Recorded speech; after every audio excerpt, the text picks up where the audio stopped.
جن گناہوں پر اور جن نیکیوں پر یہ صورتیں جنت اور جہنم کے بارے میں بیان کرتی ہے، جہنم کے مخصوص درجات اور مقامات بتاتی ہے کہ یہ کرو گے تو یہ ملے گا، اور جن صورتوں کے اندر اللہ رب العزت جنتیوں کا تذکرہ کرتا ہے اور جنت کی کچھ نعمتوں کا اور کچھ ایسے اعمال جن کے کرنے سے انسان کو جنت مل سکتی ہے ان کا تذکرہ کرتا ہے، ان نیکیوں کو اور ان گناہوں کو ہم اپنے زندگی میں اگر دیکھا ہے تو بہت لائٹ لیتے ہیں، بہت آسان، کہ اگر قرآن یہ کہہ رہا ہے کہ یتیموں کا حق دو، کوئی بات نہیں، یتیم اتنا امپورٹنٹ نہیں، حق دینا نہیں دینا، حالانکہ اللہ نے دعوت اسلام کے لیے ان صورتوں کو چنا، یہ حقوق العباد کے تعلق سے میسج دیتی ہے، چونکہ عقیدہ اسلام کے علاوہ ان صورتوں میں حقوق العباد ہے اور کچھ بھی نہیں، چونکہ ابھی احکامات نہیں آئے تھے، نماز، روزہ، زکوٰۃ، حج کا تذکرہ نہیں آیا، تو یہاں حقوق العباد کا تذکرہ، جن کو بہت معمولی سمجھتے ہیں، یا تو ارتکاب کرتے ہیں معمولی، ارے چھوٹا سا گناہ ہے یتیم کا مال کھانا، توبہ کر لیں گے، یا پھر نیکیوں کا جہاں تذکرہ کیا کہ کھانا کھلانے میں ترغیب نہیں دیتے، ہے نا، تکبر سے پرہیز نہیں کرتے، تو ان نیکیوں کا معمولی سمجھتے ہیں، یار کھانا کھلانا کیا ہے،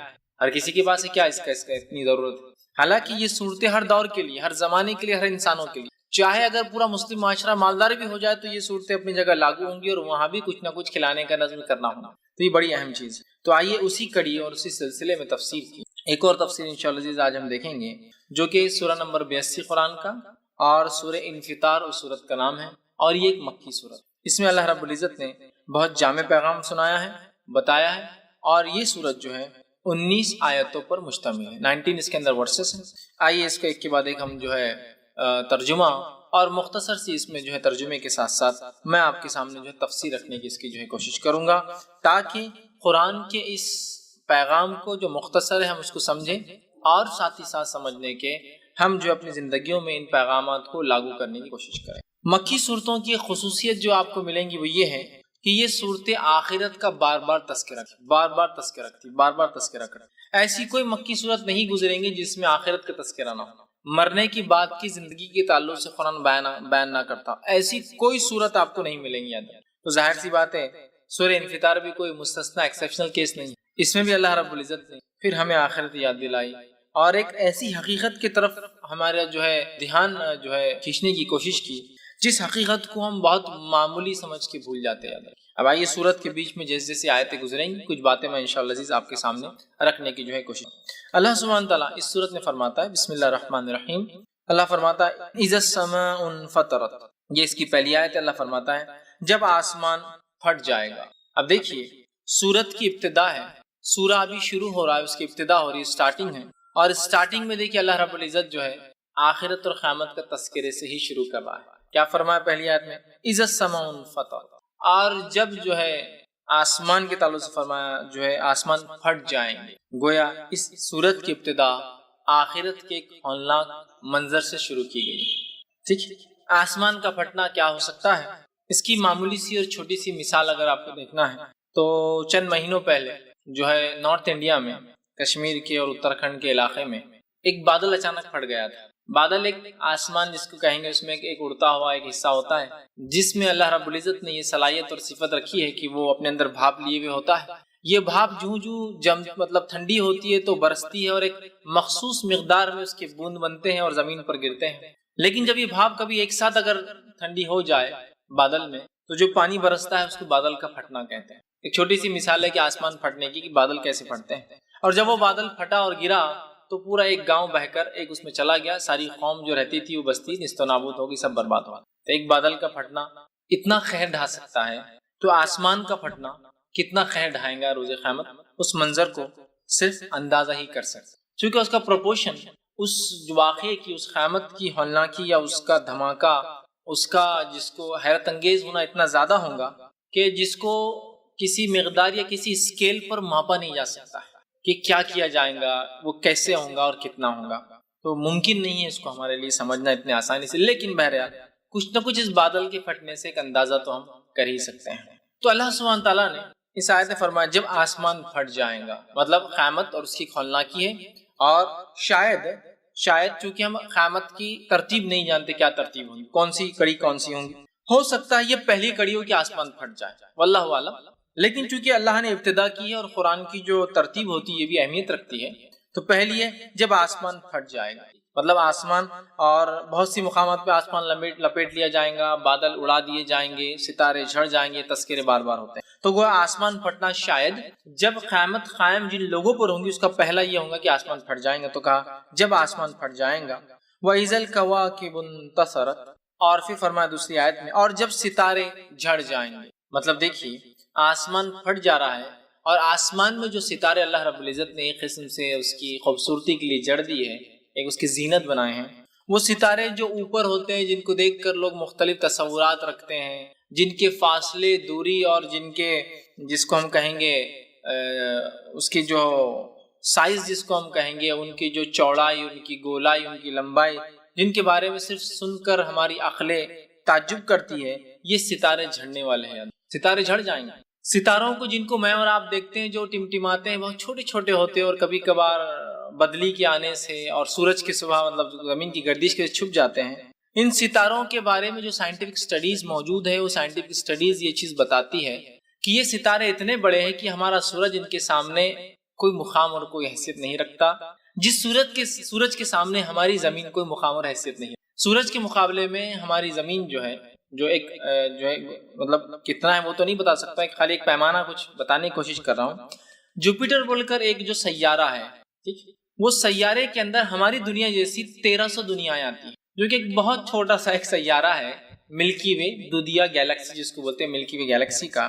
تو اس کے اندر ایک جوپیٹر سب سے بڑا جو سیارہ ہے، پلانٹ جس کو کہتے ہیں، اس میں ہماری دنیا 1300 دنیا اس میں آئیں گی تو جب وہ بھر سکتا ہے، وہ اتنا بڑا ہے. اور اس کے مقابلے میں ملینز آف ٹائم، مطلب اس کو کہیں گے 10 لاکھ گنا بڑا سورج اس کے مقابلے. مطلب سورج دیکھیے ہمارا سورج کی مطلب دیکھیے کتنا مطلب وہ بڑا ہے کہ ہم 1300 جو ایک سیارے کے اندر آئیں گے، پلانٹ کے اندر جو دنیا آ سکتی ہے، اس کے مقابلے ملینز آف ٹائم 10 لاکھ گنا بڑا ہے. اور یہ سورج کے تعلق سے سائنس آج یہ بتاتی ہے کہ جو دیگر سورج بھی ایک ستارہ ہے، یاد رکھیے، دیگر جو ستارے دودیا گیلیکسی جو ہے، ملکی وے گیلیکسی، اس میں 100 ٹریلین سے زیادہ سٹارز، مطلب خرب کی جو گنتی ہوں گی، ارب سے بھی زیادہ، بلین سے بھی زیادہ، ٹریلین جو ہوتے ہیں، 100 خرب سے زیادہ اس کے اندر ستارے ہیں. جن ستاروں کو اگر سورج کے مقابلے ماپا جائے تو کچھ ستارے تو ایسے ہیں جس کے اندر کروڑوں گنا جو ہے سورج جب آئیں گے تو وہ ایک ستارے کا مقابلے سے.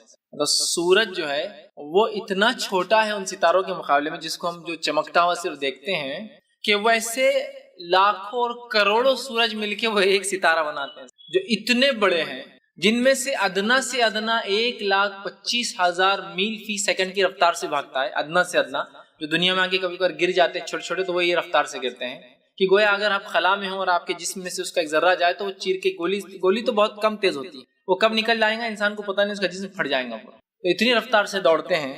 ان ستاروں کے تعلق سے اللہ فرما رہا ہے جن کی حیثیت قیامت کی روز، چونکہ وہ منظر ہی ایسا ہوگا اور وہ گھڑی اور وہ وقت ہی ایسا ہے، وہ جھڑنے لگیں گے، اپنے مقامات کو چھوڑ کر گرنے لگیں گے، یا جو ہے ایک رفتار سے ایک مقام کی طرف جو بھاگ رہے ہیں وہ جمع ہونے لگیں گے. تو کہا اذا الکواکب انتثرت، اور جب یہ ستارے جو اتنے دور ہے اور ان کے فاصلے اتنے زیادہ ہیں کہ دودیا وے جو ملکی وے گیلیکسی جس کو بولتے ہیں عام زبان میں، اس گیلیکسی کو پار کرنا بھی انسان کے لیے ناممکن، کیونکہ انسان جو زیادہ سے زیادہ رفتار آج طے کرتا ہے وہ جو ہے وہ بہت زیادہ نہیں یاد رکھے. مطلب ایسی نہیں کہ جو رفتار بہت جو ہے تیز ہو اور جس کی وجہ سے وہ کر لے.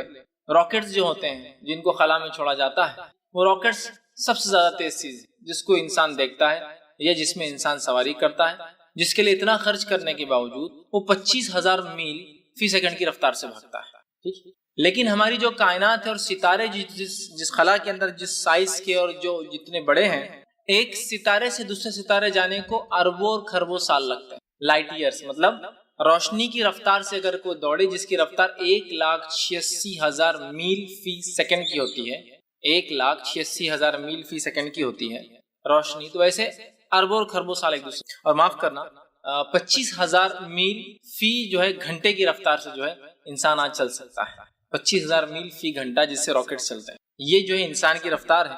اور ایک ستارے دوسرے ستارے اربوں اور خربوں سال دور ہیں، وہ ستارے جو ہے جھڑنے لگیں گے، گر جائیں گے اپنی خلا جس جو ہے آربٹس کے اندر جو اللہ رب العزت نے راستے ان کے لیے طے کر رکھے جن میں وہ گھومتے ہیں دن اور رات، اور ایک قسم سے وہ تیرتے ہیں خلا کے اندر، اسپیس کے اندر. یہ ستارے اپنے مقامات کو چھوڑ دیں گے اور جھڑ کر جو ہے نیچے گرنے لگیں گے. یہ ہے قیامت اور یہ اس کی ہولناکی اور یہ اتنی خطرناک چیز ہوگی۔ تیسری آیت میں فرمایا وَإِذَا الْبِحَارُ فُجِّرَتْ، اور جب سمندر بہہ نکلیں گے، مطلب سمندر اپنے پیمانوں کو، اپنی حدوں کو، اپنے باؤنڈریز کو چھوڑ کر نکل جائیں گے۔ اور یہ ہم سب جانتے ہیں سمندر اپنی حدوں کو سوائے کسی بڑی گھٹنا کے، بڑے واقعے کے کبھی نہیں چھوڑتے۔ ہمارے نالے ندیاں اوپر نیچے ہوتے، سمندر کا لیول کبھی، اس کا ایک اسپیسیفک لیول ہے، high tides and low tides, اس سے اوپر نہیں ہوتا ہے سوائے کوئی بڑی گھٹنا یا واقعے کے، جیسے کہ کوئی سونامی، زلزلہ آ جائے سمندر میں، تو تب وہ زلزلے کی وجہ سے پانی نکلتا ہے اور اس کی حدوں سے باہر آتا ہے، ورنہ عمومی طور سے سمندر اپنی جگہوں کو چھوڑتے نہیں، ان کا ایک فکس وہ ہے، اور اتنا لیول تک آتے ہیں، پیمانے تک، اس کے بعد نیچے چلے جاتے ہیں، پھر اوپر آتے ہیں۔ تو وہ ہولناکیاں ایسی ہوں گی قیامت کی کہ سمندر جو ہے بہہ نکلیں گے، اپنے حدود کو چھوڑ دیں گے، یا پھر وہ ہولناکی، وہ منظر ایسا ہوگا، نقصان ایسا ہوگا، یا پانی اس رفتار سے یا زمین اس رفتار سے کھینچی جائیں گی، یا دنیا یا کائنات اس رفتار سے ایک طرف جائیں گی کہ اس کا نتیجہ یہ ہوگا کہ سمندر اپنی جگہ چھوڑ کر بہنے لگ جائیں گے۔ مطلب جس رفتار سے وہ بہتے ہیں، جس لیول تک سمندر چڑھتے اور آتے ہیں، وہ اس مقام کو چھوڑ کر بہنے لگیں گے اور آگے بڑھ جائیں گے۔ تو گویا قیامت کے روز آسمان پھٹ جائیں گا، اسی طرح ستارے جھڑ جائیں گے، اور اسی طرح جو ہے سمندر اپنے حدود کو، اپنے مقامات کو، اپنے باؤنڈریز کو توڑ کر جو ہے آگے نکل جائیں گا۔ یہ وہ گھٹنا کے تعلق سے، یہ اس واقعے کے تعلق سے اللہ انسان کو یاد دلا رہا ہے۔ دیکھیے، اس کو ازیوم کرنا، اس کو اندازہ لگانا بہت ناممکن ہوتا ہے، یہ جو واقعات بتائے جا رہے ہیں، لیکن ان واقعات کو کبھی کبھار آج جس رفتار سے میڈیا اور ٹیکنالوجی چل رہی ہے، آج کچھ حد تک مشاہدہ کیا جا سکتا ہے کہ سمندر کیسے اپنے مقامات کو چھوڑتے ہیں، ندیاں کیسے اچانک جو خاموش ہے، سوکھی ہے، بہہ پڑتی ہے، اس سے، اور اس وقت اگر کوئی اس میں پھنسا ہو، اور اس کے خوف، اس کے رنج، اس کے غم، اور اس کے اس صدمے کا کہ کاش میں یہ کر لیتا، یہ کر لیتا، یہ دے دیتا، یہ نپٹا دیتا، یہ معاملہ حل، کیونکہ اس کو پتا ہے اس کی موت ہے نا۔ تو اس گھٹنا کو یاد کیجئے تو اس آخرت کے منظر کو کچھ حد تک ہم اندازہ لگا سکتے، کبھی بھی اس کو ایگزیکٹلی ہم جس کو کہیں گے سمجھ نہیں سکتے، لیکن کچھ نہ کچھ ہو سکتا ہے کہ اچانک انسان جو ہے سوکھی ندی میں بیٹھے، ایک بوند پانی جس میں نہیں، اور ایک لمحے کے اندر ایک زوردار باڑ ادھر سے آتی ہے، اور وہ ساری کی ساری بستی اور گاؤں جو ٹیمپرری بستا ہے، جب ندیاں چلی جاتی ہے بہہ کر چلا جاتا ہے، تو اس وقت اگر ان لوگوں کی ہولناکی اور صدمے کا اندازہ آپ لگا سکتے ہیں، اس سے کئی گنا زیادہ صدمہ ان لوگوں کو ہوگا۔ اور چونکہ قیامت اتنی سخت ہے اور اتنے کم وقت میں اور اچانک آنے والی ہے کہ حدیث میں آتا ہے کہ انسان اونٹ کا دودھ دھونے بیٹھا ہوگا، اور جب قیامت آئیں گی وہ ایسے صدمے میں ہوگا کہ وہ دودھ کو دھونے سے پہلے، نچوڑنے سے پہلے ختم، اور اس کی ہولناکی ایسی ہوں گی کہ ایک ماں اپنے بچے کو دودھ پلا رہی ہوں، جو کہ اس کے لیے سب سے اہم کام ہوتا ہے نا۔ وہ بھول جائیں گے اس چیز کو، اور وہ صرف مطلب اگر وہ گھٹنا اس کے سامنے ہو جائے، وہ ہر چیز اس کو نہیں یاد ہوگا، اس کا بچہ ہے اور وہ دودھ پی رہا ہے، مطلب اتنی سخت۔ یا ایک آدمی اونٹ کو باندھ رہا ہوگا، اور ابھی ڈال رہا ہوگا، اور قیامت آ جائیں گی، وہ دیکھیں گے اور اس کے باندھنے سے پہلے سب کچھ ہو چکا ہوگا۔ تو انسان کا صدمہ، یا انسانیت کو کیا صدمہ لگے گا قیامت جب اچانک قائم ہوں گی، ہم صرف اندازہ لگا سکتے ہیں آئینہ سے، ہے نا۔ تو چھوٹی سی ایک ندی کے باڑ کو اندازہ لگائیے، بارش کے تیز ہونے سے ندی اور نالوں کا اچانک بڑھ جانا، اور اس سے نقصان، اور اس سے انسان کی ہیبت، خوف، ڈر، اس کا اندازہ لگائیے۔ اب اندازہ لگائیے آپ کی آسمان بھی پھٹ گیا، تارے جھڑ رہے ہیں، سمندر اپنی حدوں کو، اپنی باؤنڈریز کو توڑ کر، لانگ کر ابل رہے ہیں، یہ آخرت کا منظر ہے۔ اور اس کے علاوہ مختلف مناظر جو ہے، سورہ تکویر آپ پڑھی، سمندر کا پھر تذکرہ اس کے اندر بھی، ٹھیک، کہ اس کے اندر بھی کہا کہ سمندر صرف بہہ نہیں پڑیں گے، سمندر جل اٹھیں گے، مطلب ان میں آگ لگ جائے، اور بالکل یہ چیز کوئی ناممکن جیسی نہیں ہے، ہم لوگ بہت آسانی سے آج کے جدید دور میں اس بات کو سمجھ سکتے ہیں۔ گرمی کی شدت اور سمندر کے اندر، پانی کے اندر جو اجزاء موجود ہیں، دونوں کے دونوں اجزاء سب سے زیادہ جلنے والے ہوتے ہیں، ایک دہکانے والا جلن کو، اور ایک خود جلتا ہے، آکسیجن جو سب سے زیادہ، جو ہائیڈروجن جو سب سے زیادہ تیز جلتا ہے، اور دوسرا آکسیجن جو سب سے زیادہ دہکانے میں مدد کرتا ہے، یہ دونوں اجزاء ہے پانی میں۔ جب اس کو گرم ہوں گے، ستارے اور سیارے جھڑ رہے ہوں گے، اس گرمی کی شدت سے دونوں کانسٹیٹوئنٹس کا، دونوں مادوں کا الگ ہونا اور جل اٹھنا کوئی بڑی چیز نہیں۔ آج انسان سوچ رہا ہے کہ پانی سے گاڑیاں کیسے چلا جائے، گویا پانی ڈال کر وہ دو چیزوں کو گاڑی کے اندر الگ کیا جا رہا ہے کہ ہائیڈروجن الگ، آکسیجن الگ، ہائیڈروجن سے گاڑی چل رہی ہے، آکسیجن اس کو جلانے میں مدد کر رہا ہے نا۔ تو بہرحال آج کے دور میں بہرحال یہ سب تمام چیزوں کو سوچنا سمجھنا ناممکن نہیں ہے، لیکن یقیناً اس کی حقیقتوں کو سمجھنا یہ ناممکن ہے جب تک ہم اس گھٹنا کو دیکھ نہ لیں۔ اللہ ہماری تمام کی جو حفاظت کرے۔ اب دیکھیے چوتھی آیت میں کیا فرمایا، وَإِذَا الْقُبُورُ بُعْثِرَتْ، یہ تو ہوا کائنات کا حال، چلیے اس سے انسان ختم ہو رہے اور مر رہے نہیں، آپ ختم ہو رہے اور مر رہے ہیں انسان، لیکن دوبارہ اٹھ رہے ہیں ایک حساب کے لیے. تو کہا وَإِذَا الْقُبُورُ بُعْثِرَتْ، اور جب خبریں اکھاڑ دی جائیں انسان کھڑا ہوں گا. مطلب اگر دنیا میں انسان جو چاہے کر کے اگر دنیا ختم ہو جاتی اور مر جاتا اور کھپ جاتا اور مٹی ہو جاتا اور اس کے بعد دوبارہ نہ اٹھنا ہوتا تو کوئی مسئلہ نہیں تھا. لیکن اب اکاؤنٹس کا دن ہے، حساب کا دن ہے، قیامت قائم ہوئی ہے اور قیامت کے اندر جن کو حساب دینا ہے وہ لوگ اٹھائے جا رہے ہیں. اور وہ انسان کا خبروں سے اٹھنا، بار بار انسان کے خبروں سے اٹھنے کا تذکرہ اس لیے کیا گیا حالانکہ جن اور انس دونوں سے سوال ہونے والا ہے.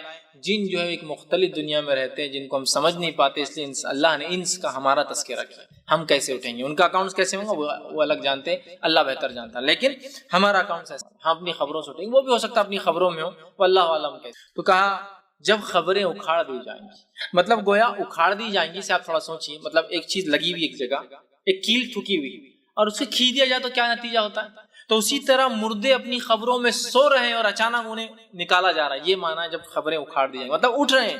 اور حدیث میں آتا ہے کہ انسانیت اتنی دنیا میں آئیں گی، اتنی پنپیں گی، اتنے جئیں گے اور اتنے مریں گے کہ ایک ایک جگہ سے زمین کی خطے سے یا کی خبر سے 70 ہزار لوگ اٹھ کر آئیں گے. مطلب دنیا کے اندر لوگ پیدا ہوں گے اور مریں گے، پیدا ہوں گے اور مریں گے اس تعداد میں کہ ساری دنیا انسانی جسم اور مردوں اور اس سے رہیں گی کہ ایک ایک جگہ سے کی قبر سے ایک ایک حصے سے دنیا کی 70 ہزار لوگ نکل کر آئیں گے جن کا حساب کتاب ہونے والا.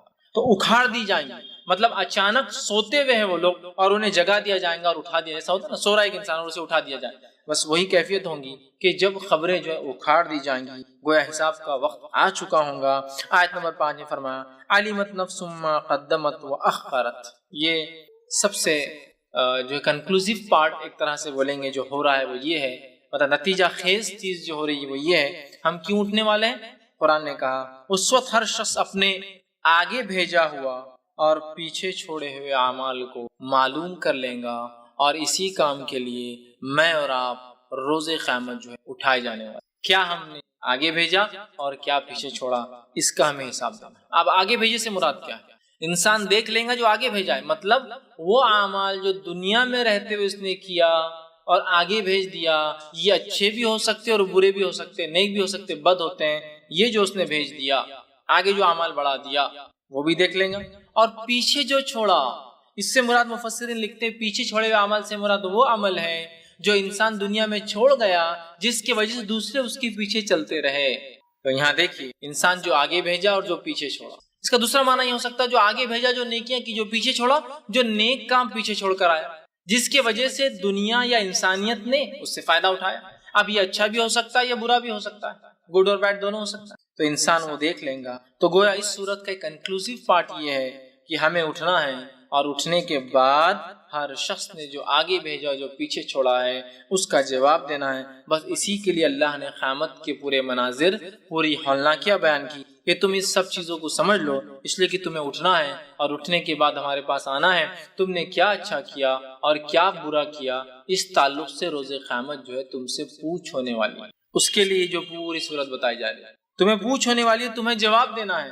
مطلب یہ ہوا کہ دنیا میں جو کچھ انسان کر رہا ہے یہ سب بیکار ہے یاد رکھیے سوائے اچھے اعمال کے، اس لیے کہ جو چیز آخرت میں کام آنے والی وہ اعمال ہے جو آگے بھیجا اور جو پیچھے رکھا. اور ظاہر سی بات ہے آگے جو بھیجا اچھائیاں وہی کام کیے، پیچھے جو چھوڑا اچھائیاں وہی کام کیے. دونوں کے برائیاں اور گناہ بیکار ہے اس لیے کہ وہ نقصان دہ چیز ہے. تو یہاں دیکھیے اللہ رب العزت نے کہا کہ انسان سب کچھ دیکھ لیں گا جو کر کے آیا اور جو پیچھے چھوڑ کر آیا. تو اب مجھے اور آپ کو جس چیز پر غور کرنا فکر کرنی ہے وہ یہ ہے کہ میں نے آگے کیا بھیجا اور میرے پیچھے میں کیا چھوڑ کر جا رہا ہوں. بس یہ اصل چیز. میں نے آگے کیا بھیجا مطلب اعمال کے اعتبار سے میں نے کیا آگے بھیجا اور پیچھے کیا چھوڑا. مانا یہ کہ میں جب دنیا سے جا رہا ہوں تو کیا میں نے کوئی اچھائیاں چھوڑی ہے جس کے اوپر لوگ چلتے رہے، جس کا ثواب مجھے ملتا رہے، یا کہیں کوئی ایسا گناہ تو میں نے پیچھے نہیں چھوڑ دیا جس کے چھوڑنے کی وجہ سے لوگ اس پہ چلتے رہے اور مجھے اس کا عذاب ملتا رہا. دونوں باتیں ہو رہی کہ کیا آگے بھیجا اور کیا پیچھے چھوڑا. تو گویا ہمیں یہ سوچنا ہے کہ کیا میں آگے بھیج رہا ہوں اور اپنے پیچھے کیا چھوڑ کر جا رہا ہوں. اگر ہم میں سے ہر شخص یہ سوچنے لگے انشاءاللہ عزیز تو دنیا میں ہم نیکی کرنا شروع کر دیں گے اور گناہوں سے بچنے لگے کہ آگے یہ بھیج رہا ہوں اور پیچھے کے لیے چھوڑ. اس لیے کہ ہم بغیر سوچے سمجھے بہت سی بار زندگی میں ایسے کام کر جاتے ہیں جن کام کے بارے میں ہم سوچتے ہیں اور جو اتنا نقصان دہ ثابت ہوتا ہے کہ وہ چھوٹا سا عمل جہنم میں جانے کی وجہ بن جاتا ہے. تو یہاں اسی طرح اشارہ کیا گیا. تو ہمیں اپنے اعمال پر غور کرنا چاہیے، کیا آگے بھیج رہے ہیں اور کیا پیچھے چھوڑ جا رہے ہیں، اس کے بارے میں بہت فکر مند رہنا چاہیے، اور خوب سے خوب نیکیاں کر کے اسے آگے بھیجنا چاہیے، اور خوب سے خوب ایسے نیک کام کر کے دنیا سے گزر جانا چاہیے کہ جب میں اور آپ دنیا سے چلے جائے اس کا ثواب اور فائدہ مجھے اور آپ کو ہوتا رہے۔ آگے آیت فرماتی ہے، آیت نمبر 6، یا ایھا الانسان ما غرک بربک۔ اب اللہ نے جو ہے انسانیت کی حقیقت دنیا میں آ کر، یہ تو چلو تم قیامت قائم ہوں گی، تم اٹھو گے، حساب کتاب ہوگا، اب دنیا کی حقیقت بیان کی، وہ کیا ہے؟ اے انسان، آیت تو مشرکین مکہ کے لیے آئی تھی، لیکن یہاں دیکھیے کیا فرمایا، اے انسان یا اے انسانوں، فرمایا تمہیں کس چیز نے اپنے رب کے تعلق سے بہکا دیا ہے؟ تمہیں کس چیز نے اپنے رب کے تعلق سے جو ہے غفلت میں ڈال دیا؟ تمہیں کس چیز نے اپنے رب کے تعلق سے غرق کر دیا ہے؟ مطلب تمہیں سوچنے سمجھنے کا بھی وقت نہیں کہ تمہارے رب نے تم پر کیا نعمتیں کی اور اس کے بدلے میں تم کیا کر رہے ہو یا تمہیں کیا کرنا چاہیے۔ تو کہا یا ایھا الانسان، ہم سب سے خطاب ہے، پوری انسانیت سے خطاب ہے، آدم کی تمام اولاد سے خطاب ہے۔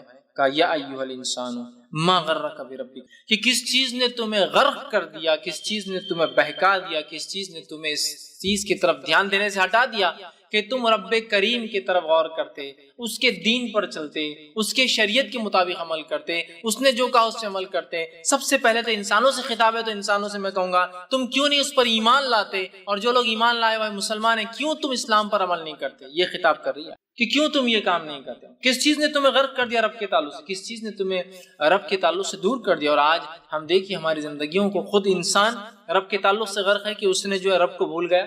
آج انسانیت کو دیکھیے، اللہ کو چھوڑ کر کس کس کی عبادت کر رہے ہیں، اور خود مسلمان جو اللہ کو مانتے ہیں وہ خود بھی شرک میں لگے ہیں، اور جو لوگ سمجھتے ہیں وہ اس کے شکر میں یا اس کے احکامات پر عمل نہیں کر رہے ہیں۔ کہ رب کے تعلق سے غرق ہونا یہی تو ہے کہ مجھے حق سمجھ میں آ گیا، مجھے اللہ نے ایک مسلمان گھر میں پیدا کیا، لیکن اس کے بعد بھی میں اپنی آخرت نہ بنا سکا صرف اچھے اعمال کر۔ اگر ایمان والے نہ ہوتے تو ایمان لانا پھر عمل کرنا بہت مشکل ہوتا ہے، سخت چیز ہوتی ہے، کبھی کبھار آزمائشوں سے گزرنا پڑتا ہے۔ یہاں مسلمان ہونے کے باوجود آپ دیکھیے ہم لوگ عمل نہیں کر رہے ہیں۔ تو اللہ نے ویسے تو تمام انسانوں سے کہا، اے انسانوں کس چیز نے تمہیں رب کریم کے تعلق سے، تمہارے رب کے تعلق سے غرق کر دیا، دور کر دیا، بہکا دیا، دھیان کو ہٹا دیا اس کی شریعت سے۔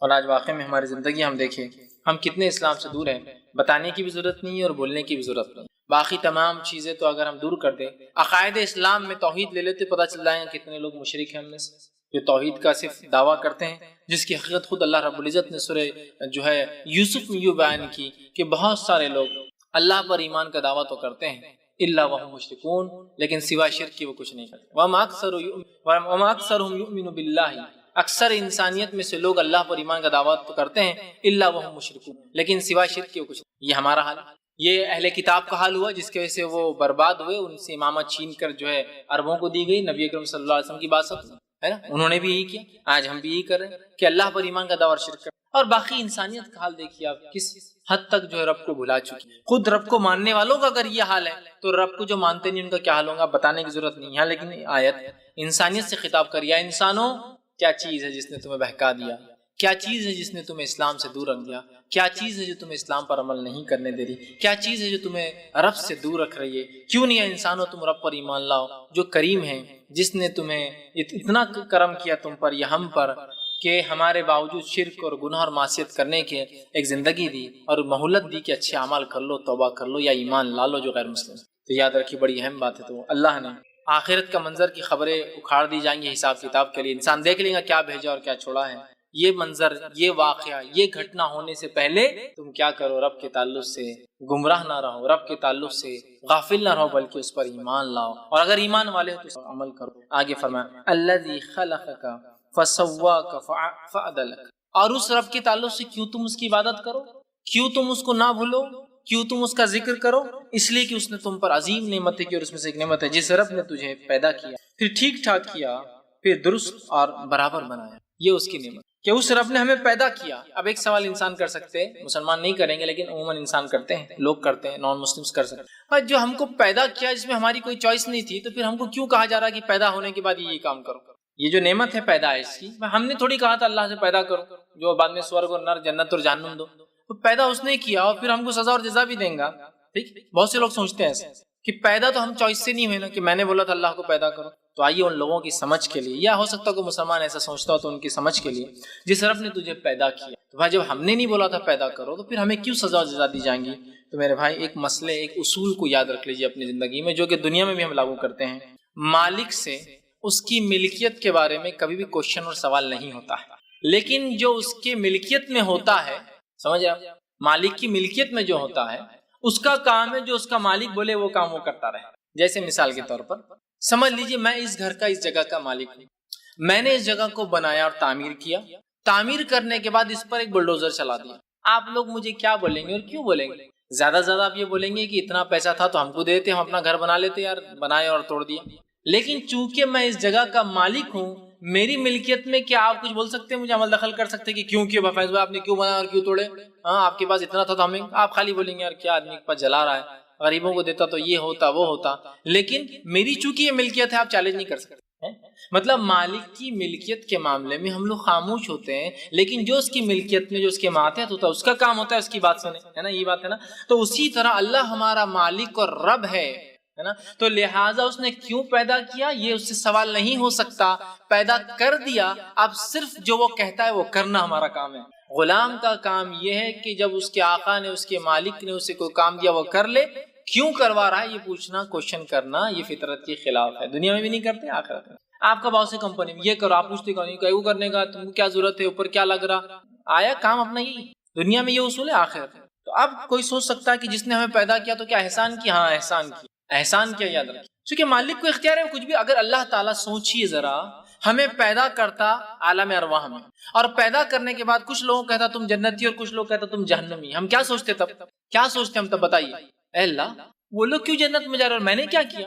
اور جنتی لوگ سوچتے ہم نے کیا کیا، ہم جنت میں جا رہے اور وہ کیوں جہنم میں جا رہے؟ تو اللہ کو جنت بنانا تھی، جہنم بنانی تھی، لوگوں کو ڈالنا تھا، لیکن اس نے ایک بہترین موقع دیا دنیا میں، آؤ ٹیسٹ دو، اور ٹیسٹ کے حساب سے جو تم نے کیا تم خود ذمہ دار ہوں گے، تمہارے ہاتھ میں وہی ٹیسٹ کا رزلٹ دے دیا۔ اگر اللہ عالم الواح میں ہم کو پیدا کرتا تو ہم چیلنج کر سکتے اس کو؟ نہیں۔ اگر جنت اور جہنم دیتا ہم چیلنج کر سکتے؟ نہیں۔ لیکن یہ اس کا انصاف ہے کہ دنیا میں بھیج کے ٹیسٹ لے رہا ہے کہ دیکھو میں تمہیں جنت میں اور جہنم میں ڈالنے والا ہوں، یہ جنت میں جائیں گے، یہ جہنم میں جائیں گے، اللہ کو پتا بھی ہو بات، لیکن پھر بھی میں نے تم کو ٹیسٹ دیا کہ تم خود گواہ بنو اپنی نفس کے خلاف کہ اللہ ہاں ہم نے دنیا میں زندگی برباد کی، تیرے احکام پہ عمل، سمجھے؟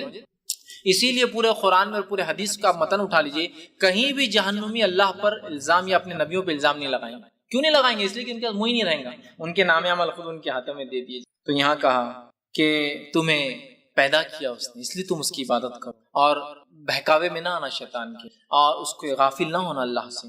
پھر فرمایا تجھے پیدا کیا، پھر ٹھیک ٹھاک کیا، ہے نا۔ پیدائش کو اگر انسان دیکھے تو وہ نطفے پانی کے خطرے سے ہوتا ہے، لیکن کتنا ٹھیک ٹھاک ہو جاتا ہے اللہ کیسا اس کو بناتا ہے، 2 پانی کے خطرے مل کر ایک انسان بنتا ہے۔ سب سے امیزنگ چیز ہے پورے دنیا کی کریشن کو اگر غور کرے انسان، پیدائش کو، خلقت کو، جو انسان پیدا ہوتے ہیں تو ہر مخلوق پانی کے ملنے سے پیدا ہوتا ہے، ایک لکوڈ سے ایک سالڈ پیدا ہوتا ہے جس کے اندر مختلف اجزاء ہوتے ہیں اور وہ مختلف کام کرنے کی صلاحیتیں رکھتا ہے، اور انسان کو دیکھیے آپ کیسی اس کی پیدائش عجیب ہے نا۔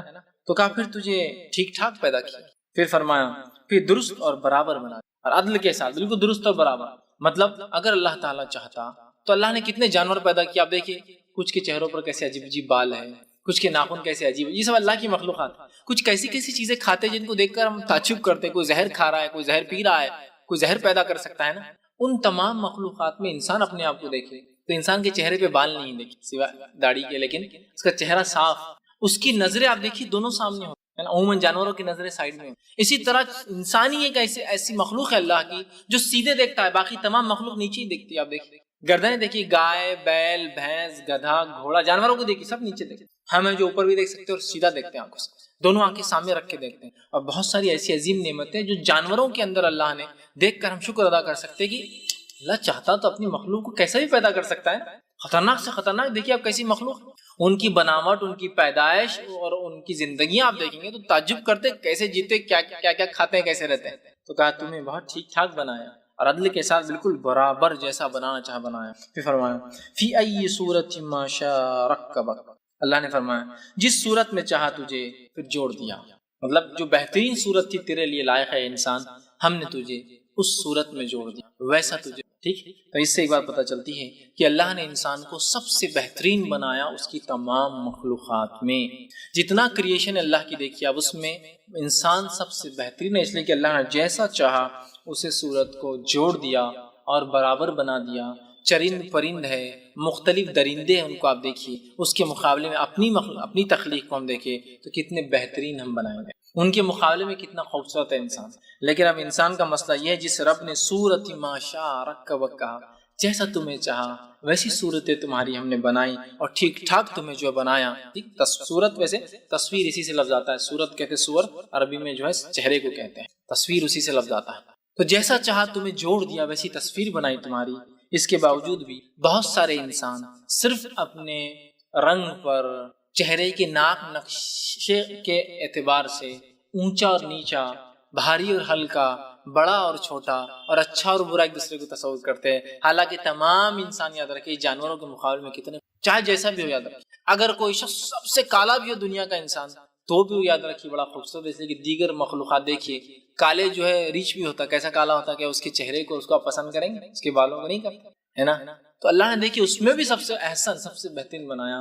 تو انسان جو ہے اس بات کو ہمیشہ یاد رکھے، اور آج کے جدید دور میں اس بات کو زیادہ رکھنے کی ضرورت ہے یاد کہ لوگ چہروں کے اعتبار سے انسان جو ہے سب سے خوبصورت ہے. تو لہٰذا کوئی خوبصورتی کے اعتبار سے خامخواہ کے بنائے گئے پیمانوں کو چھوڑ کر حقیقی طور سے اللہ نے جو صفتیں پیدا کی، جن صفتوں پہ انسانوں کو بنا، ان صفتوں کو ہم سمجھیں اور ان کی تعریف کریں اور انہی کو قبول کریں، نہ کہ وہ شکلیں. اس لیے کہ شکلیں تو سب کی اللہ نے اچھی بنائی، کوئی بھی انسان خراب نہیں ہے، سب کو اللہ نے اچھا بنایا، سب کو اچھا بنا، سمجھے. تو یہاں کا جیسا چاہا پھر تم کو صورت دیکھ کے برابر کر. تو لہٰذا کوئی بھی اپنے چہرے پر، ناک نقشے پر وہ نہ کہے، اس لیے کہ اللہ کی طرف سے دیا گیا ایک نعمت ہے، وہ جیسا بنا ہے سب سے بہترین ہے. پھر فرمایا آیت نمبر 9 میں کلا بل تکذبون بالدین، اور اتنی سب نعمتیں کرنے کے باوجود، دینے کے باوجود اور قیامت قائم ہونے والی جاننے کے باوجود پھر بھی انسانوں تم آخرت کے دن کو جھٹلاتے ہو، پھر بھی موت کے بعد کی زندگی کو جھٹلاتے ہو، پھر بھی تم دوبارہ اٹھائے جانے کو جھٹلاتے ہو. دین جو ہے عربی زبان میں جو ہے جیسے مالک یوم الدین سورہ فاتحہ میں کہا، ایک تو دین اسلام ہے، اور دوسرا دین جب کہا جاتا ہے تو روز قیامت کے دن کو، اس ڈے کو کہا جاتا ہے، ڈے آف ججمنٹ کو کہا جاتا ہے. تو کہا کلا بل تکذبون، ہرگز نہیں بلکہ تم جزا اور سزا کے دن کو جھٹلاتے ہو. اتنا نعمتیں دینے کے بعد، تمہیں جو ہے پیدا کرنے کے بعد تم اپنے رب سے غافل ہو گئے ہو. تم جانتے ہو تم دوبارہ اٹھائے جانے والے ہو، تمہیں ہم نے سب سے خوبصورت بنایا دنیا کے اندر، سب سے اچھا بنایا جیسا چاہا، اور اس کے بعد بھی تم آخرت کو جھٹلاتے ہو، دوبارہ اٹھنے کو جھٹلاتے ہو. یہ پیدائش کی بات کیوں کہی گئی دوبارہ اٹھائے جانے سے پہلے؟ وہ اس لیے کہ جو انسان نے اپنی پیدائش پر غور کیا وہ کبھی بھی دوبارہ اٹھائے جانے کا انکار کر ہی نہیں سکتا. قرآن میں جو اتنا تفصیل میں پیدائش کے بارے میں انسان کی ذکر آیا ہے، یہ اس لیے نہیں آیا ہے کہ ہم ایمبریولوجی کو بہت اچھے سے سمجھیں. یہ الگ بات ہے کہ ان آیتوں سے ایمبریولوجی کو اچھا سمجھ سکتے، علم جنینیات، انسان کیسا پیدا ہوتا ہے، کیسا بنتا ہے، وہ ایک الگ چیز ہے. لیکن یہ اس کے لیے آیت سائنس کے لیے نہیں دی گئی، یہ آیت دی گئی آخرت کو یاد کرنے کے لیے کہ جو انسان اپنی پیدائش پر غور کرے گا وہ کیسے پیدا ہوا، وہ یقیناً کبھی دوبارہ اٹھائے جانے پر انکار کر ہی نہیں سکتا ہے. اس لیے کہ جب تم کچھ بھی نہیں تھے، رب نے ہمیں پیدا کیا، جب ہم کچھ بھی نہیں تھے تو کیا ناممکن ہے رب کے لیے کہ جب کچھ بن جائے تو رب پھر سے دوبارہ نہ اٹھاؤ. اگر کسی چیز کو بنانا ہوتا ہے نا، آپ کو پتا ہونا چاہیے، اصول یہ ہے جب کسی چیز کو بنانا ہوتا ہے تو پہلی بار مشکل ہوتا ہے، دوسری بار کبھی بھی نہیں. اگر ہوتا ہے تو فرسٹ ٹائم ہوتا ہے، سیکنڈ ٹائم کبھی بھی نہیں ہوتا. معلوم؟ تو کیسے انسان انکار کر رہا ہے دوبارہ اٹھائے جانے کا جبکہ وہ خود اس کا اقرار کر رہا ہے کہ ہم جب پیدا ہوتے ہیں خود ایک میریکل، معجزہ ہے اپنے، ہے نا.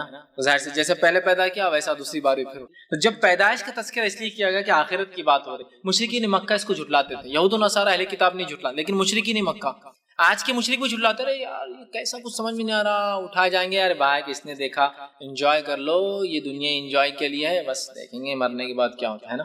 تو وہ حقیقت کو بھول گئے، حقیقت کو بھول گئے. ایسا اگر کہا جا رہا ہے ایڈمیشن لو تو امتحان ہے، اب امتحان آئیں گا دیکھا جائیں گا، کون نے دیکھا ہوتا ہے نہیں ہوتا ہے. لیکن دنیا میں سب یقین کرتے نہیں، ایگزام ہے اس میں دینا پڑے گا اور اس میں مارکس آتے ہیں. تو ایسے ہی آخرت ہے، یاد رکھیں، اس کو سمجھنا بہت اہم ہے. تو کہا اللہ نے کہ تم جو ہے آخرت کے دن کو، قیامت کے دن کو جھٹلاتے ہو.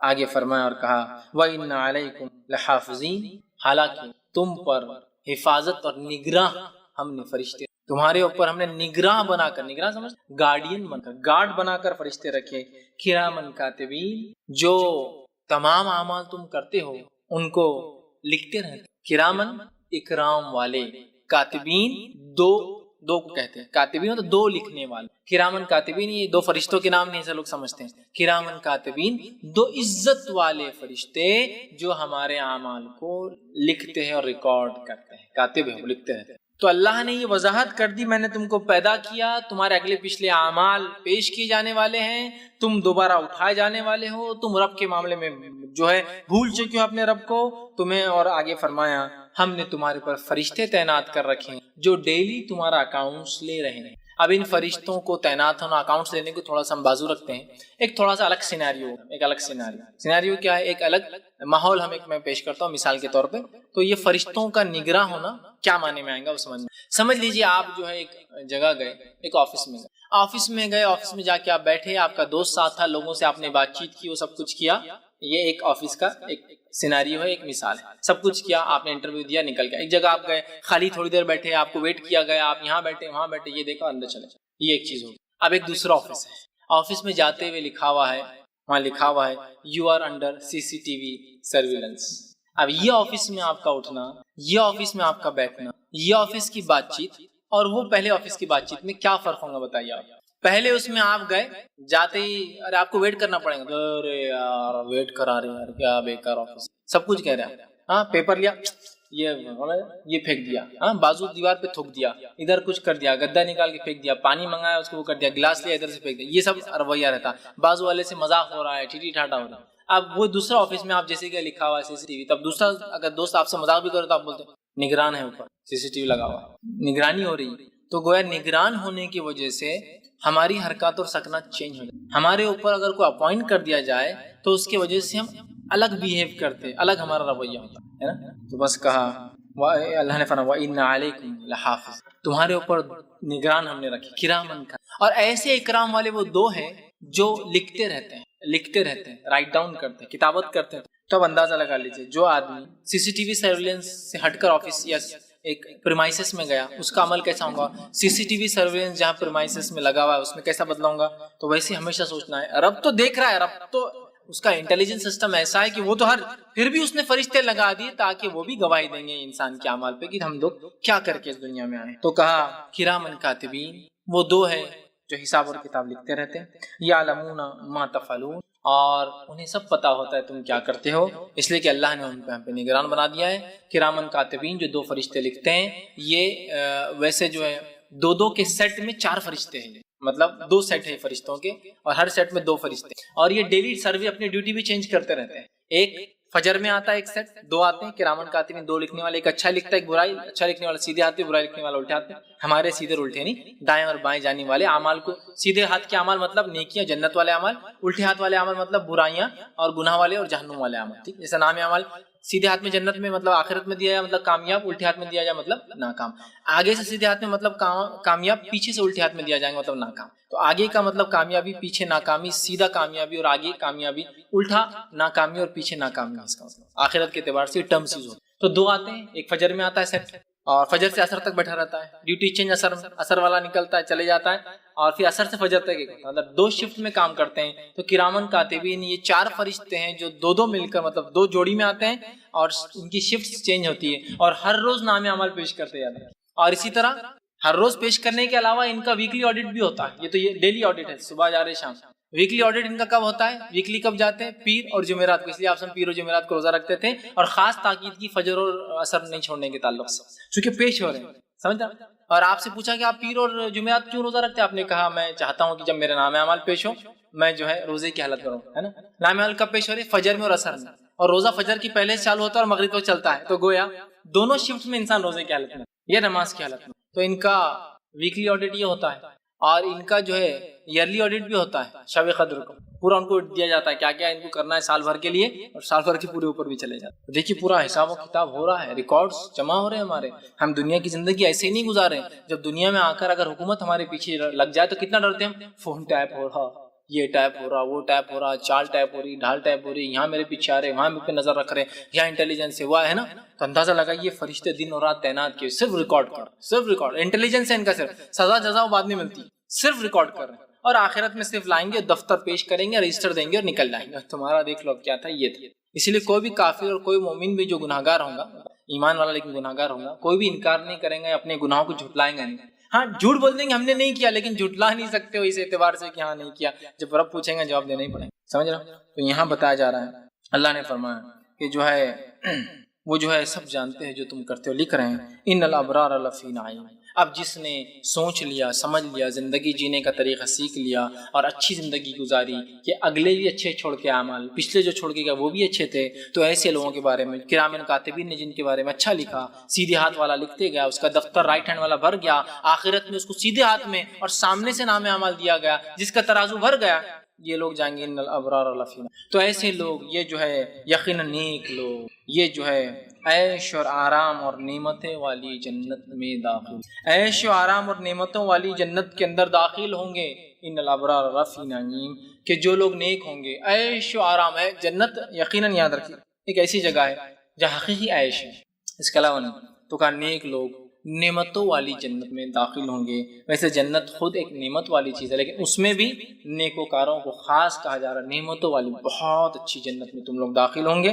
اور فرمایا وَإِنَّ الْفُجَّارَ لَفِي جَحِيمٍ, اور فرمایا اور یقیناً بدکار لوگ دوزخ میں, آگ میں داخل. تو یہ الٹیمیٹ ڈیسٹینیشن ہے. تو رب کے بارے میں دنیا میں غافل مت رہو, آگے بھی اچھے اعمال بھیجو دنیا میں, مر کے جاؤ تو اچھے اعمال چھوڑ کر جاؤ تاکہ یہ لکھنے والے صحیح بات لکھیں, اور آخرت میں جب آؤ تو نعمتوں والی جنت میں جاؤ. اور جو ہے جہنم سے, جہنم کے آگ کا ایک خطرناک حصہ ہے, اس سے دوزخ سے, اس آگ سے اپنے آپ کو بچاؤ. تو کہا نیک لوگ جنت میں جائیں گے, وَإِنَّ الْفُجَّارَ لَفِي جَحِيمٍ, اور جو ہے بد لوگ, برے لوگ یقیناً جو ہے دوزخ میں داخل ہوں گے. آگے فرمایا یَصْلَوْنَهَا یوم الدین, تو جزا کے دن اس میں داخل ہوں گے, مطلب اس روز داخل ہوں گے جس دن کا یہ لوگ دنیا میں انکار کر رہے ہیں. مطلب ہم لوگ دیکھیے آخرت کا انکار ہر بار یہ نہیں ہوتا ہے کہ ہم یہ کہیں کہ میں ایمان نہیں لاتا ہوں آخرت, سمجھ.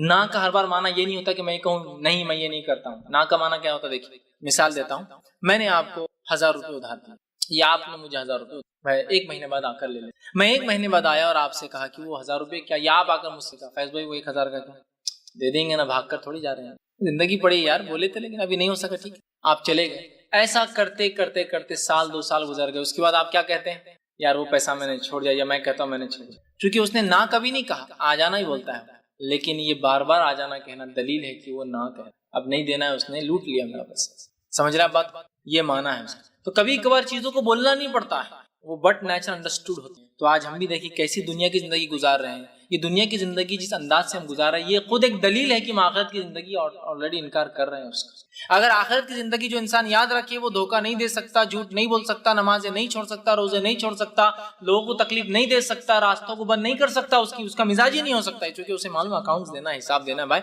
کیمرے لگے ہیں, فرشتے نوٹ کر. سمجھ رہے ہیں بات. تو جب انسان اتنا مانیٹر کر سکتا ہے انسان کو, تو اللہ کتنا مانیٹر کرتا ہے نا. تو یہاں دیکھیے, تو جزا کے دن میں داخل ہوں گے, مطلب انہیں اچھے اور برے کا بدلہ ملے گا جب وہ جزا کے دن میں داخل ہوں. وما ہم عنہا بغائبین, اور اس میں سے کوئی بھی غائب نہ ہوں. اس کے کئی معنی ہو سکتے ہیں. ایک یہ کہ جب جزا ملیں گی, فائدہ ملیں گا, نعمتیں ملیں گی, تو اس میں سے بھی وہ غائب نہیں ہوں گے, کمی نہیں ہوں گی, یا ان کو یہ نہیں کہ تھوڑی دیر کے لیے نعمتیں آف کر دی گئی ان کی, نہیں ان کو نہیں دی جائیں گی.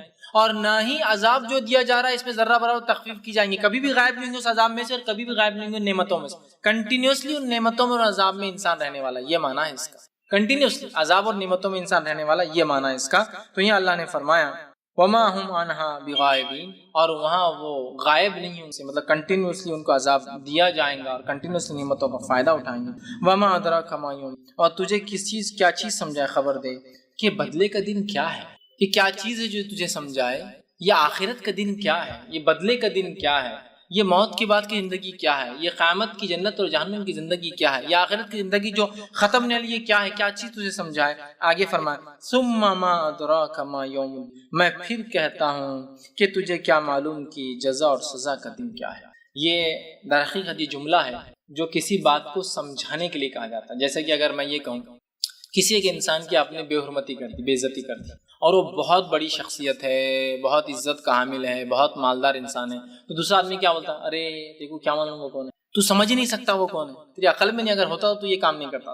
یہ جملہ جو قرآن کا ہے یہ اسی معنی میں ہے کہ تم نہیں سمجھ سک رہے ہو کیا ہے, تم سمجھو اس چیز کو کیا ہے, تم جانو اپنی زندگی کو کیا ہے, تم یہ بات تو کیوں نہیں سمجھ رہے کہ آخر کی. تو کہا اللہ رب العزت نے تجھے کیا خبر, وما ادراک ما یوم, کیا چیز تجھے سمجھائے, ادراک کرائے تیرے انڈرسٹینڈنگ میں یہ بات لائے کہ آخرت دن کیا ہے. ثم ما، اور تو نہیں سمجھ پا رہا ہے. پھر اللہ کہہ رہا ہے کہ میں پھر کہہ رہا ہوں کہ تو نہیں سمجھ پا رہا آخرت کا دن کیا ہے. اگر تو آخرت دن سمجھتا تو ہر عمل سے پہلے 10 بار سوچتا کہ یہ کرنے کا اس پر اثر کیا ہوتا ہے. اگر آخرت کے دن کیا ہے تو سمجھتا ہے انسان، تو ہر اچھے اور برے عمل سے پہلے 10 بار سوچتا، اور ہر نیکی پہ تجھے خوشی ہوتی کہ بہت اچھا کام کیا، اور ہر گناہ پہ تو روتا کہ میں غلط کام کیا. اس لیے کہ آخرت میں مجھے میرے رب کو جواب دینا. یہ بڑی اہم بات ہے. جواب دہی کا مادہ یہ بہت اہم ہے، بہت اہم ہے. یاد رکھ، آج یہ مادے کو ہم بھول چکے ہیں، اور ایسے بہت کم لوگ نظر آتے ہیں کہ جو لوگ آج جواب دہی کے لیے کوئی کام کرتے ہیں. یعنی بہت کم نظر آتے ہیں. ہاں، صحابہ، تابعین، تابع تابعین کے دور میں تو اتنے لوگ تھے کسی کو انتہا نہیں، اس لیے کہ برے پہچانے جاتے، اچھوں کی پہچان. عبداللہ بن عمر رضی اللہ عنہ کا ایک واقعہ آتا ہے کہ آپ ایک مرتبہ ایک جنگل سے، ایک صحرا سے گزرے. وہاں ایک چرواہا بکریاں چرا رہا. اس بکری چرانے والے کو آپ نے کہا کہ اس بکری میں سے ایک بکری مجھے بیچ دے. تو کہا یہ بکری میں تمہیں نہیں بیچ سکتا. تو کہا کیوں؟ کون دیکھنے والا ہے تجھے؟ بیچ دے دیتا ہوں. تجھے کتنے پیسے چاہیے؟ کہہ دینا جا کے کہ بھیڑیے نے کھا لیا بکری. کہہ دینا مالک سے جا کے شام میں بھیڑیے نے کھا گیا. تو کہا میں نہیں دے سکتا، اس لیے کہ اللہ مجھے عرش والا دیکھ رہا. دنیا میں کوئی نہیں دیکھ رہا، نہ اس بھیڑ کا مالک مجھے دیکھ رہا، لیکن عرش والا مجھے دیکھ رہا، اس لیے میں جو ہے بھیڑ. انہوں نے بہت اس کے پیچھے لگے، شاید دے دے زیادہ، کہ اتنے دوں گا. وہ کسی بھی رقم پہ نہیں مانا. اس کے بعد وہ صرف اس کا امتحان لے رہے تھے، اتنے خوش ہوئے. اس کے مالک کے پاس گئے، رقم دی اور کہا اس دنیا میں اس شخص کو تم آزاد کر. اس کو آزاد کرا دیا اور کہا بس اب اس عمل پہ اپنے اڑے رہنا، تاکہ آخرت میں بھی اللہ تجھے آزاد کر دے. مطلب آخرت میں بھی تو جہنم سے بچ جائے، نجات پا جاؤ، جنت میں چلا جائے، جس طرح کی ایمانداری کا تو نے ہے نا. اس طرح وہ واقعہ کو یاد کیجیے. عمر بن خطاب رضی اللہ عنہ کا دور ہے، اور ایک عورت رات میں عمر بیٹھے ایک دیوار کے ٹیک سے، جو آپ کا کام تھا، رات میں آپ گھومتے تھے. ایک عورت نے اپنی بیٹی سے کہا کہ اٹھو اور دودھ کے اندر پانی ملا دو. اس لڑکی نے کہا کیا تم نے امیر المومنین کا یہ حکم نہیں سنا کہ دودھ میں پانی ملانا حرام ہے؟ تو اس ماں نے کہا ٹھیک ہے، امیر المومنین نے کہا، یہ حکم دیا، لیکن امیر المومنین یہاں کہاں دیکھ رہے عمر بن خطاب، یہاں کہاں ہے؟ حالانکہ وہ سن رہے تھے. تو اس لڑکی نے جواب دیا اگر امیر المومنین عمر بن خطاب نہیں سن رہے ہیں تو ان کا رب تو سن رہا ہے نا. وہ اللہ کے ڈر سے انہوں نے احکام دیا، بندوں کے ڈر سے. تو کہا ان کا رب تو سن رہا ہے نا. عمر بن خطاب بہت متاثر ہوئے، گھر دوڑ کر اور اپنے بیٹوں سے پوچھا کہ تم میں سے کوئی شادی کی ضرورت محسوس کرتا ہے؟ ایک بیٹے نے کہا میں محسوس کرتا ہوں. اس گھر پہ رشتہ بھیجا. اس لڑکی دیکھا نہیں کیونکہ اس کا ایمان دیکھا آپ نے، کیا رشتہ بھیجا. پتہ چلا وہ مطلقہ تھی، اس کی طلاق ہو چکی، وہ گھر بیٹھی ہوئی تھی، اس کی عدت تھی. آپ نے رشتہ بھیجا اور اپنے بیٹے سے اس کا نکاح کرا دیا. ان سے ایک بیٹی ہوئی. اس بیٹی سے جو ہے ایک اولاد ہوئی جس کو عمر بن عبدالعزیز کے نام سے ہم پہچانتے ہیں، جو کہ خلیفہ تھے. اور جو ہے محدثین اور ان کے تاثر علماء لکھتے ہیں کہ یہ خلفائے راشدین میں ان کا بھی شمار کیا جاتا ہے. حالانکہ خلفائے راشدین صرف 4 ہیں، لیکن علماء کہتے ہیں اگر کوئی ہو 5واں تو پھر عمر بن عبدالعزیز ہے رحمۃ اللہ علیہ. تو یہ دیکھیے ایمانداری کی بنیاد پہ نکاح ہوا تھا. نکاح اس سے ایک اولاد ہوئی، اور اس کی اولاد کی اولاد ایسی نیک کہ جو عمر بن، جو کہ پڑھ نواز سے حضرت عمر. ٹھیک، آپ دیکھیے. تو یہ بڑی اہم چیز ہے کہ ہم ان چیزوں کو سمجھیں. آخرت کا ڈر کہ اگر میں کوئی کام کر رہا ہوں، آج دیکھیے آپ آج کی حالت، اگر کوئی بازو لے لے کسی ایک آدمی جس کو آپ کچھ نہیں کہہ رہے، وہ آ کے آپ کو بولتا کہ میں یہ گاڑی چلا رہا، باس کو معلوم نہیں کتنے کلومیٹر چلنے والی، میں کر دوں گا، میرے کو 100 روپے دے دینا حساب. دعوت دی جا رہی ہے گناہ. یہ الگ بات ہے کہ کوئی گاڑی میں بیٹھنے والا کہے یار تم 100 ریڈنگ کم لکھ دو نا، کیا جا رہا تمہارا، یہ تو الگ کیس ہو گیا. لالچ دی جا رہی ہے. وہ خود کہہ رہا ہے کہ یار تم بیوقوف آدمی ہو، 100 دے دو تو میں 600 بچا لوں گا. سمجھے؟ مطلب اس حد تک حالت یہ لوگ آفر دے رہے ہیں، اور لوگ اس کو چتر اور چالاکی سمجھتے. معلوم اور ایسی چتر اور چالاکی میں نے چلا، کیا چتر چالاکی چلے؟ جیسی بھی لایا تھا کرایہ پہ. اچھا جیسی بھی لایا تھا، کیا کرے 600 روپے گھنٹہ. پھر کیا کرے چتر چالک 2 گھنٹے ایکسٹرا چلا رہے تھے، باس کو بول رہے ہیں اس لیے کہ اپنے ڈرائیور کو 200 دے دیے تھے. معاملہ ادھر. اچھا ماشاء اللہ چلا لیا. اچھا لیکن آخرت میں 1200 روپے کا حساب باقی رہ گیا. دنیا میں تو ہوگا کلیئر حساب، آخر میں 1200 روپیز اپنے اوپر ہے، باقی ہے. وہ جیسی بھی والا آئیں گا اور بولیں گے اللہ، اس کو نہیں پتا، لیکن ابھی نام اعمال میں تو لکھا ہوا ہے نا 200، 2 گھنٹے کا تو باقی ہے. بولیں گے اللہ نے آج تو بدلا ہی چاہیے، آج کوئی حساب، آج مجھے نہیں کیا چاہیے. کیا کریں گے؟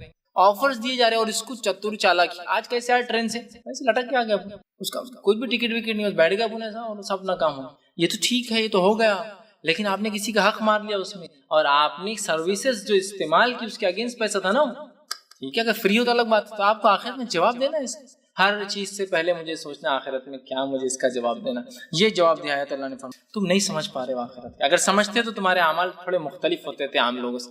اگر ہم مسلمان، ہم دعوے دار آخرت پہ ایمان لانے کے، اگر ہم لوگ واقعی میں آخرت کا ڈر سمجھ لینا تو دنیا کی کوئی طاقت، کوئی سلطنت، کوئی حکومت، کوئی جابر و ظالم انسان نہ ہم پر مسلط ہو سکتا ہے، نہ ہم پر ظلم کر سکتا ہے، اس لیے کہ ہماری بدعمالیاں ہیں جو دعوت دیتی ہے لوگوں اور قوموں کو، بادشاہ اور سلاطین کو، کہ ہم پہ ظلم کریں۔ معلوم ہے یہ بڑی اہم چیز ہے اپنے اعمال کو چینج کرنا۔ تو ہم ہر عمل سے پہلے اب سوچ لیں اس کا آخرت میں کیا اثر ہونے والا ہے۔ تم نہیں سمجھ پا رہے ہو آخرت کا دن کیا ہے۔ یوم لا تملک نفس لنفس شیئا، یہ وہ دن ہے جس دن کوئی شخص، اللہ نے فرمایا جس دن کوئی شخص کسی شخص کے لیے کسی چیز کا جو ہے مختار نہ ہوگا، کوئی آدمی کسی آدمی کی مدد نہیں کر سکتا، یہ وہ دن کی بات ہو رہی ہے۔ کوئی آدمی کسی آدمی کی مدد نہیں کرے گا، یہ وہ دن کی بات ہو رہی ہے۔ پھر فرمایا والامر یومئذ للہ، اور حکم صرف اللہ کے پاس ہوگا۔ ویسے تو حکم اللہ کے پاس ہی ہے، امر اللہ کے پاس ہی ہاتھ میں، لیکن دنیا میں اللہ نے ہمیں کچھ امر کا ذمہ دار بنایا ہے نا، شوہر کو ذمہ دار بنایا بیوی اور بچوں کا، قاضی کو بنایا ذمہ دار اس قوم کا، خلیفہ کو ذمہ دار بنایا پوری جو ہے امت کا، ہے نا۔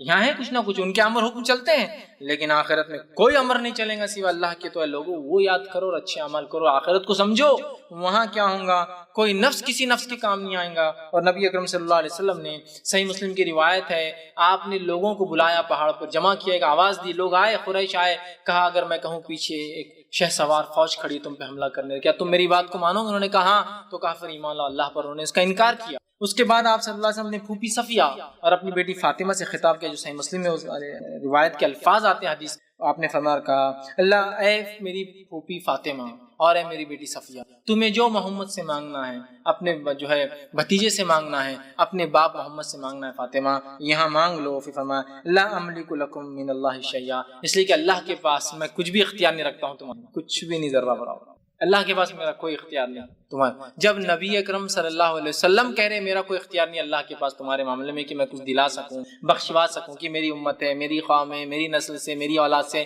کہا ایمان لاؤ تو یہ سب ہے، ورنہ میری پھوپھی ہونے کا بھی تمہیں صفیہ فائدہ نہیں، میری بیٹی ہونے کا بھی فاطمہ تجھے فائدہ نہیں، اصل اعمال ہے، اصل اعمال ہے، سمجھ رہے؟ تو کہا کہ یوم کوئی نفس کسی نفس کے ذرہ برابر بھی کام نہیں آئیں گی، والامر یوم، اور اس دن حکم صرف اللہ کا ہوگا۔ اور اس تعلق سے قرآن کی آیتیں بھی ہیں، سورہ مومن سورہ نمبر 40 آیت نمبر 16 میں اللہ نے فرمایا، اللہ نے کہا لمن الملک اليوم یوم للہ الواحد القہار، کہ آج دن کس کی، آج کے دن قیامت کے روز کس کی ملکیت ہے؟ للہ الواحد القہار، اس ایک اللہ کی جو واحد ہے اور قہار ہے، وہ جو چاہے کر سکتا ہے، اس کی ملکیت ہے۔ اسی طرح جو ہے صحیح مسلم کی ایک روایت میں آتی ہے کہ کائنات کو اللہ اپنے سیدھے ہاتھ میں لپیٹ لیں گے، پوری کائنات، اور لپیٹنے کے بعد جو ہے اللہ کہیں گا انا الملک، آج میں بادشاہ ہوں۔ مالک یوم الدین ہے، اللہ مالک، اللہ وہاں مالک اور ملک ایک ہی ہوتا ہے، انا الملک، میں آج بادشاہ ہوں، ٹھیک۔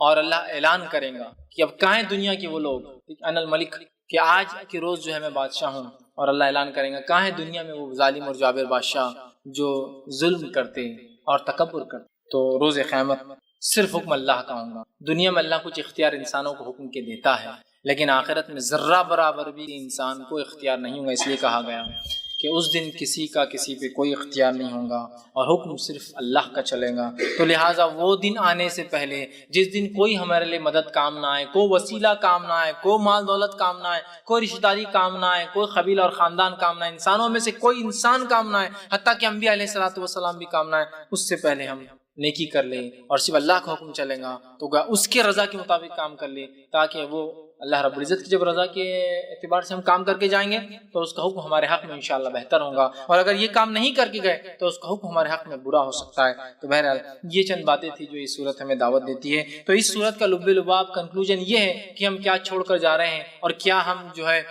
آگے بھیج رہے ہیں، ان اعمال پہ بہت غور کریں، اور ہر کام سے پہلے یہ جان لیں کہ اللہ کے فرشتے میرے کام کو لکھ رہے ہیں، میرے اچھائی برائی کو لکھ رہے ہیں، اور آخر مجھے اللہ کے سامنے کھڑا ہو کر تمام اعمال کا جواب دینا ہے۔ لہٰذا میں اپنے اعمال کی اصلاح کروں اور اپنے اعمال کو صحیح کر کے اپنی زندگی کو جو ہے میں ایک رخ دوں، موڑوں، اور ایسی زندگی بناؤ جن زندگیوں کے گزارنے سے رب خوش ہوتا ہے۔ ایسی زندگی گزار کے نہ جاؤں کہ آخرت میں جا کے حسرت، ندامت، غم اور پریشانی مجھے اٹھانا پڑے۔ میں اسی پر اپنی بات کو ختم کروں گا۔ اللہ رب العزت سے آخر میں دعا ہے کہ اللہ سبحانہ تعالیٰ جو کچھ کہا سنا گیا اسے عمل کی توفیق عطا فرمائے۔ ہم تمام کے لیے اپنی کتاب کا سمجھنا، پڑھنا، اس پہ عمل کرنا آسان کرے۔ ہم تمام کو اس کی بصیرت اور سمجھ دے کہ ہم جو ہے آخرت کی زندگی کو سمجھ کے اس کے مطابق جو عمل کریں، جب تک ہمیں زندہ رکھے، اسلام اور ایمان پر زندہ رکھے، جب بھی ہماری موت ہو ایمان پر ہماری موت ہو، اور آخرت میں جو ہمیں کامیابی نصیب ہو۔ وآخر دعوانا الحمد للہ رب العالمین۔